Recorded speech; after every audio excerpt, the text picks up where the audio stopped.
Assalamualaikum warahmatullahi wabarakatuh. Kami dari kelompok 5 izin untuk mempresentasikan proyek kami dengan tema Speech Emotion Detection dari mata kuliah Sistem Temu Kembali Informasi. Sebelumnya, perkenalkan, saya Feris Tita Sablillah dengan NIM A11 2021 13579 dari Ketua Kelompok 5 dan teman saya. Saya Slameter Kabar Akromi dengan nomor induk mahasiswa A11 2021 13224. Saya Immanuel Felix Abel Ketaren dengan NIM A11 2021 13676. Saya Kang Andini Wulandari dengan NIM A11 2021 13273. Perkenalkan, saya Baskia Jessica Kamelita dengan NIM A11 2021 13249. Oke, selanjutnya saya akan membacakan slide berikutnya. Mengapa kita milih Speech Emotion Detection? Jadi yang pertama, emosi adalah bahasa universal dalam komunikasi manusia. Yang kedua, intonasi suara, ritme bicara, dan pilihan kata mencerminkan emosi. Ketiga, meningkatkan interaksi dengan teknologi. Dan yang terakhir, ciptakan pengalaman manusiawi dalam dunia digital. Next. Baik, di sini ada dataset dan pada dataset ini kami mengambil dua dataset. Yang pertama dataset dari Rafdesh Emotional Speech Audio. Dari Rafdesh ini terdapat 1440 file dengan 60 trayek per aktor dikali 24 aktor. Jadi 1440 ini terdiri dari 60 masing-masing ada 24 aktor dengan masing-masing aktor itu ada 60 suara. Lalu di Rafdesh ini mengandung 24 profesional aktor, yaitu dari 24 aktor ini ada 12 wanita dan juga 12 pria. Dan juga setiap suara ini mengandung emosi, yaitu calm, happy, sad, angry, fearful, surprise, and disgust expression. Jadi ada berbagai kategori emosi yang ada di dalam dataset Rafdesh tersebut. Pada dataset ini, setiap ekspresi itu berada dari dua level intensitas emosionalnya, yaitu ada intensitas yang normal dan juga intensitas yang kuat dengan setiap ekspresi yang netral. Dan ini sumbernya berada di link yang sudah tertera. Baik, next.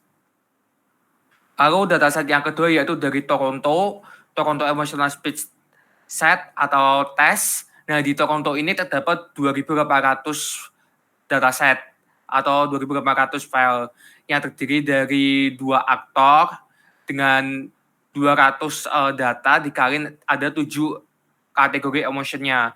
Dan 7 emotionnya itu yaitu ada neutral, happiness, sadness, angry, fear, disgust, dan pleasure, surprise. Dan untuk sumber dari dataset ini juga sudah tertera di PPT. Baik, next. Lalu yang selanjutnya mengenai alur sistem pengenalan emosi dalam sebuah ucapan. Yang pertama dilakukan pemrosesan awal audio seperti pemotongan sinyal suara untuk menghilangkan bagian tidak relevan. Lalu juga mengenai penggunaan ambang suara atau thresholding untuk mendeteksi awal dan akhir ucapan. Selanjutnya memasuki ekstraksi fitur audio.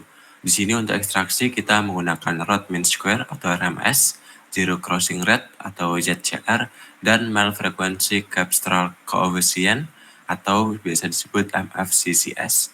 Setelah itu kita menggunakan pemodelan Deep Learning yaitu LSTM atau Long Short Term Memory, yang dimana hasil LSTM ini akan digunakan untuk mengklasifikasikan emosi dalam sinyal audio. Dan di sini menghasilkan output emosi, yaitu terdapat 8 emosi yang akan dikeluarkan. Next. Lalu ada ekstraksi C audio. Dalam potongan kode kedua, fitur audio diekstraksi, termasuk yang pertama, Rode Mean Square atau RMS untuk mengukur energi. Yang kedua, Zero Crossing Rate atau ZCR untuk mengukur seberapa sering sinyal melewati level 0. Lalu yang terakhir ada Mel Frequency Capture Coefficient atau MFCCS untuk menggambarkan representasi spektral.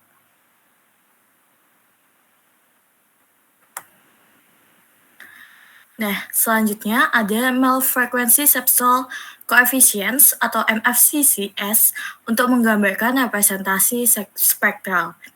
Mel Frequency Septal Coefficients digunakan dalam pengenalan emosi dari suara sebagai representasi numerik dari sinyal audio.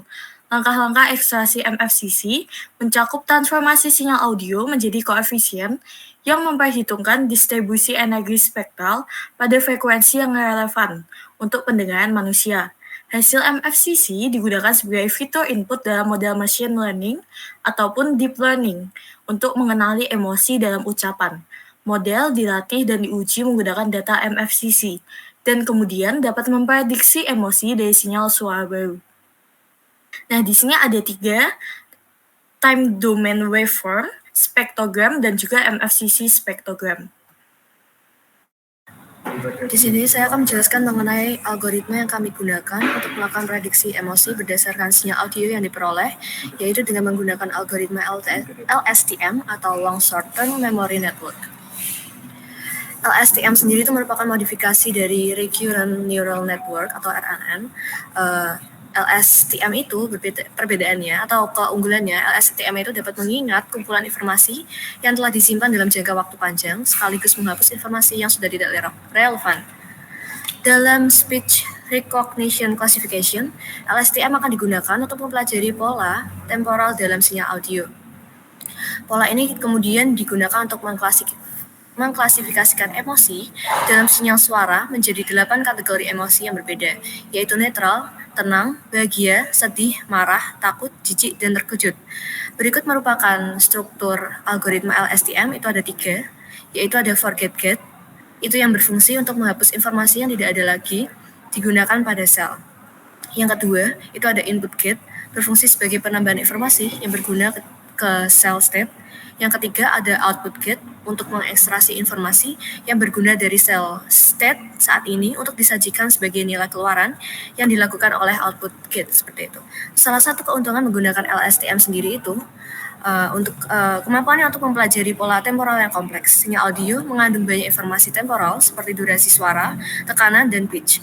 LSTM mampu mempelajari informasi untuk meningkatkan akurasi klasifikasi. Selain itu, LSTM juga dapat digunakan untuk menangani data speech recognition yang tidak terstruktur. Data speech recognition seringkali mengandung noise dan gangguan lainnya, maka LSTM ini mampu mengatasi gangguan ini untuk menghasilkan klasifikasi yang akurat. Next. Jadi, ini merupakan hasil dari pengolahan prediksi emosi dari menggunakan algoritma LSTM. Di sini juga terdapat summary, kesimpulan dari informasi data yang sudah dikumpulkan seperti itu. Next.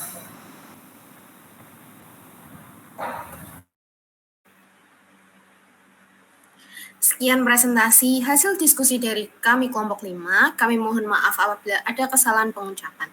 Terima kasih. Wassalamualaikum warahmatullahi wabarakatuh.